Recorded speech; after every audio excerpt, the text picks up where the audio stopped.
दिनों में उनको धन की याद आती है, यह भी कह दिया उन्होंने। आनंद दुबे शिवसेना यूबीटी की तरफ से जुड़ेंगे, उनसे भी पूछेंगे कि क्या इस बार वो कुंभ जाकर आए हैं कि नहीं आए हैं। और अनिल दुबे पुराने समाजवादी हम कह सकते हैं, राष्ट्रीय लोकदल की तरफ से एनडीए के पार्टनर है, वो भी अपना पक्ष रखेंगे। चर्चा शुरू करने के पहले एक बार जरा देख लेते हैं कि आज जो डबल कैनन है कैसे बरसी है विपक्ष पर, एक लखनऊ से और उसके बाद पीएम भागलपुर से, इसी मुद्दे को लेकर जरा एक बार वो सुन लेते हैं और उसके बाद चर्चा शुरू करेंगे।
तो जाकी रही भावना जैसी, प्रभु मूरत देखी तीन तैसी। रामचरितमानस में जो चौपाई में तुलसीदास ने लिखा था, उसी को लेकर आज लखनऊ में यूपी विधानसभा में तंज कसा गया योगी आदित्यनाथ की तरफ से, यूपी के मुख्यमंत्री की तरफ से। तो आज शुरुआत करेंगे और सबसे यही पूछेंगे कि उन्होंने कुंभ किस तरीके से देखा, उनको कुंभ की सूरत किस तरीके से लगी। क्योंकि बीजेपी तो कहती है कि आप जिस तरीके से कुंभ को देख रहे हो वैसा ही आपको वो नजर आएगा। तो इसलिए प्रेम शुक्ला जी, आखिर में आपके पास आऊंगा। शुरुआत करेंगे सुरेंद्र राजपूत से।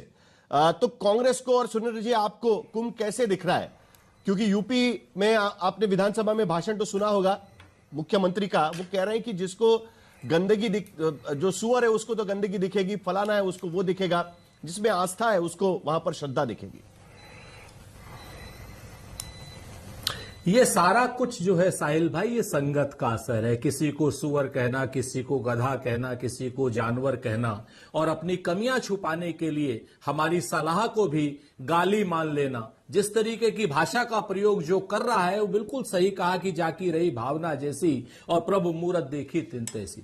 आज राम मंदिर के नाम पर, कुंभ के नाम पर जिस तरीके से प्रधानमंत्री जी ने अपना एक आखिरी ब्रह्मास्त्र छोड़ दिया बिहार में, अरे भाई राम मंदिर हो चाहे कुंभ स्नान हो, क्या किसी की भाजपा वाले की बपौती है क्या? क्या संघ वाले की बपौती है क्या? क्या सनातन धर्म किसी की बपौती है क्या? मैं सनातन धर्मी नहीं हूं, आप सनातन धर्मी नहीं है। और जो क्या नाम आस्था रखते हैं या नहीं रखते? क्या वो देश के नागरिक नहीं है क्या?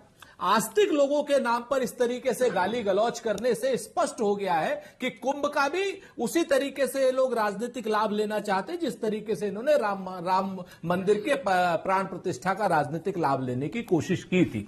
हमने अव्यवस्था का प्रश्न उठाया तो हम सुअर हो गए। ये हमेशा ही चाहते हैं नल को, नील को, कोल को, भील को, आदिवासी को, पिछड़े को, क्या नाम दलित को, महिला को, ये लोग सुअर ही मानते हैं। ये सच बात है। जानवर की संज्ञा देते हैं, इंसानों की संज्ञा तो दे ही नहीं सकते ये लोग। इन लोगों की जो भाषा का स्तर है या इन लोगों का जो क्या नाम वो दिख गया सामने कि ये लोग क्या समझते हैं, अपने विपक्षियों को प्रतिद्वंदी नहीं समझते हैं, दुश्मन समझते हैं। तो मैं आपसे इतना सिर्फ कहना चाहता हूं कि महाकुंभ का जो है वो ईश्वरीय देन है, कोई इंसान नहीं कर सकता। उसकी व्यवस्था करने का काम वर्तमान सरकार को दिया गया, इससे पहले किसी और सरकार को दिया गया। जिन्होंने अच्छा आयोजन किया उनके लिए साधुवाद रहा, जिन्होंने अव्यवस्था करी उनके लिए सलाह रही कि भाई आप व्यवस्था कीजिए। अगर आप व्यवस्था नहीं कर सकते हैं तो कम से कम दर्शनार्थियों को या अपने प्रतिद्वंदी को सुअर तो मत कहिए, गाली तो मत दीजिए, लेकिन अपनी अव्यवस्था छुपाने के लिए, चाहे वो रेलवे में भगदड़ से लोग मरे हो, घायल हुए हो, चाहे वो मौनी अमावस्या पर लोग मरे हो, सुना ना पीएम ने क्या कहा लगातार कि एक जमाना था जब प्रधानमंत्री कुंभ में नहाने से मना कर देते थे। हमारी सरकार में सभी लोग जा रहे हैं वहां पर। नहीं, ये मूल रूप से प्रधानमंत्री जी को व्हाट्सएप यूनिवर्सिटी का ज्ञान है। जवाहरलाल नेहरू जी से लेकर के और वर्तमान के प्रधानमंत्री नरेंद्र मोदी जी तक लगभग सभी बड़े नेता कुंभ में स्नान करने गए हैं। ऐसा कोई नेता नहीं है। ये अगर योगी जी ने कहा है तो योगी जी को भी अल्प ज्ञान है, मुझे नहीं कहना चाहिए। वो संत है, महंत है, उन्हें तो पूरा पता है। उन्हें तो पता है कि जवाहरलाल नेहरू जी भी गए थे, इंदिरा जी भी गई थी, लाल बहादुर शास्त्री जी भी गए थे, राजीव गांधी भी गए थे, सोनिया जी भी गई थी, प्रियंका जी भी गई थी, उसके बीच में नरसिम्हा राव जी थे, या बाकी जितने हमारे प्रधानमंत्री अटल बिहारी जी भी थे, सभी लोग गए थे। क्योंकि कुंभ तो धर्म का विषय है, देवताओं का विषय है, इसमें इंसानों की कहां बात आ जाती है। लेकिन हां, इसी कुंभ को और इसी राम मंदिर का जिस तरीके से राजनीतिक इस्तेमाल करने आपने कैसे देखा है साहिल भाई, और जिस तरीके से प्रतिद्वंदियों को जानवर और सुअर कहा गया है, इसका जवाब जरूर देवता भी लेंगे और इंसान भी लेंगे। पाप लगेगा और श्राप लगेगा।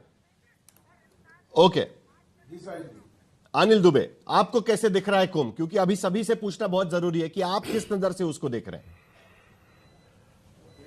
देखिए साहिल जी, कुंभ जो है ये इस देश के धर्माचार्यों का, इस देश के सभी लोगों का कुंभ है।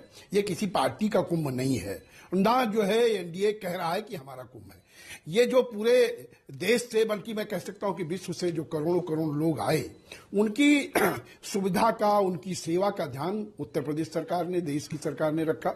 और उत्तर प्रदेश की सरकार ने, मैं साहिब जी आपको बताना चाहूं कि कहीं 500 व्यक्तियों का कोई फंक्शन होता है और उस 500 के व्यक्तियों के फंक्शन में कहीं न कहीं गंदगी रह जाती है जब सब फंक्शन समाप्त होता है। लेकिन कुंभ में मैं 2 बार गया, 2 बार मुझे स्नान करने का सौभाग्य प्राप्त हुआ। पूरे कुंभ में जाने के बाद इतनी भीड़ के बावजूद कहीं कोई गंदगी नहीं है, कहीं कोई दिक्कत नहीं है, लोग वहां पर स्नान कर रहे हैं। इसके बाद अगर विपक्ष के लोग, जिनको इस विषय पर नहीं बोलना चाहिए, इस विषय पर यह राजनीति का विषय नहीं है, देश के करोड़ों करोड़ लोगों की आस्था जिससे जुड़ी है और वो जुड़ी नहीं है, दिखाई पड़ रही है। सड़कों पर जिस तरह का जमावड़ा, जिस तरह की भीड़, लोग उमड़ करके जा रहे हैं, तो आप तो उन लोगों का अपमान करने का काम कर रहे हो। सरकार तो सिर्फ जो है सेवा करने में लगी हुई है। और जो लोग जा रहे हैं, मैं नहीं समझता हूं कि कोई कहीं पर कोई बुराई कर रहा है। सभी लोग जो जा रहे हैं वो सरकार की व्यवस्था की प्रशंसा ही कर रहे हैं।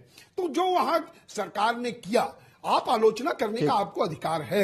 विपक्ष की आलोचनाओं को हम स्वस्थ रूप से लेने का काम करते हैं। लेकिन अगर सदन में जो बात आई और जिसकी प्रस्तावना आपने की कि जाकी रही भावना जैसी, हम आप में साहिल जोशी में कहिए अच्छाई से शुरू करें और कहिए बुराई से शुरू करें, तो उन्होंने सिर्फ जो है बुराई देखने का काम किया है। अगर वो अच्छाई देखते तो उनको सब लगभग बहुत सी अच्छाइयां ही दिखती, लेकिन उन्होंने धर्म में भी जो है राजनीति करने की बात की। अनुराग भदौरिया, मैं समझता हूं कि विपक्ष को यह प्रयास करना चाहिए कि राजनीति में धर्म होना चाहिए, धर्म को राजनीति से नहीं लेना चाहिए।